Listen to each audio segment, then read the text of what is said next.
अस्सलामु अलैकुम वरहमतुल्लाह। एक दरवेश ने अल्लाह ताला की बारगाह अक़दस में दुआ की कि अल्लाह मुझे बग़ैर मेहनत और कमाई के हलाल रिज़्क़ अता फरमा, क्योंकि इस तरह मैं इबादत करने से रह जाता हूँ और काफ़ी वक्त रिज़्क़ हलाल की तलाश में सर्फ हो जाता है।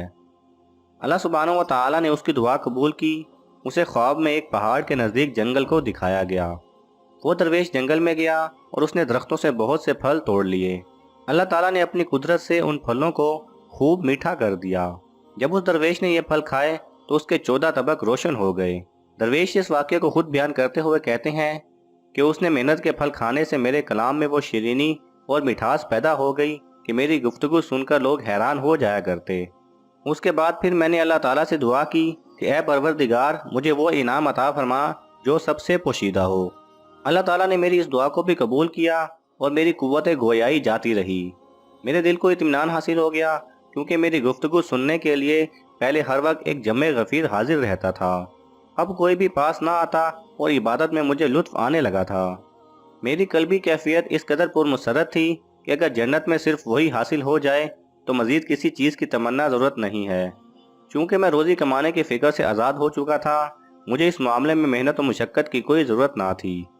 जिन दिनों में कमाई के लिए मेहनत किया करता था, उन दिनों का बचा हुआ एक दरम मेरे पास मौजूद था, जिसको मैंने अपनी आस्तीन में ही रखा था। एक मरतबा का जिक्र है कि मैं जंगल में बैठा हुआ था। मैंने एक दरवेश को देखा जो जंगल से लकड़ियाँ काट कर बोझ उठाए थका हारा चला आ रहा था। मेरे दिल में ख्याल आया कि मैं तो अब रोज़ी कमाने की फ़िक्र से आज़ाद हो चुका हूँ। दरख्तों पर लगे हुए कड़वे फल भी मेरे लिए शीरीन जायका वाले बन गए हैं। मेरे पास जो एक दरम मौजूद है, मुझे इसकी क्या ज़रूरत है? मुझे तो अल्लाह ताला रिस्क दे ही देता है। अगर मैं इस लकड़हारे को ये एक दरम दे दूँ तो लकड़हारा 2-3 दिन के लिए अपनी खुराक के गम से आज़ाद हो जाएगा और मेरे इस एक दरम से 2-3 दिन अपना काम चला लेगा। वो लकड़हारा रोशन ज़मीर था। अल्लाह ताला का उस पर ख़ास करम था। उसने कशफ से मेरे दिल की बात जान ली। मेरे दिल की कोई भी बात उससे छुपी ना रही और वो गुस्से में मेरे करीब आकर बड़बड़ाया। मैं उसकी बात को समझ तो ना सका, मगर उसके गुस्से का असर मेरे दिल पर जाहिर ज़रूर हुआ।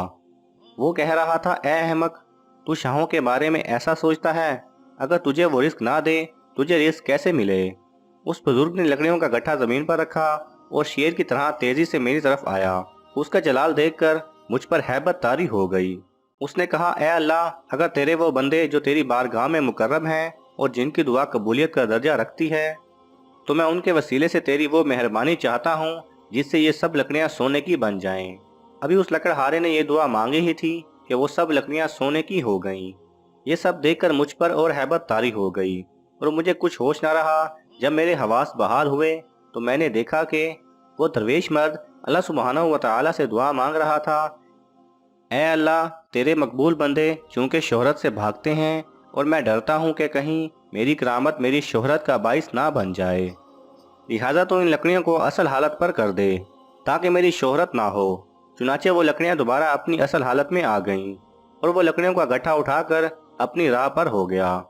मैंने चाहा मैं उस दरवेश मर्द के पीछे जाऊं और उससे कुछ पूछूं और अच्छी अच्छी बातें सुनूं, मगर उसकी हैबत के असर से अपने कदम ना उठा सका और आइंदा के लिए इस वाक़ये से इबरत हासिल करते हुए मेहनत के साथ हलाल रोज़ी के लिए जुस्तजू करने लगा और साथ अल्लाह ताला की इबादत से भी कभी गफलत ना बरती। अगर आपको ये वीडियो पसंद आए तो इसे लाइक और शेयर कीजिए।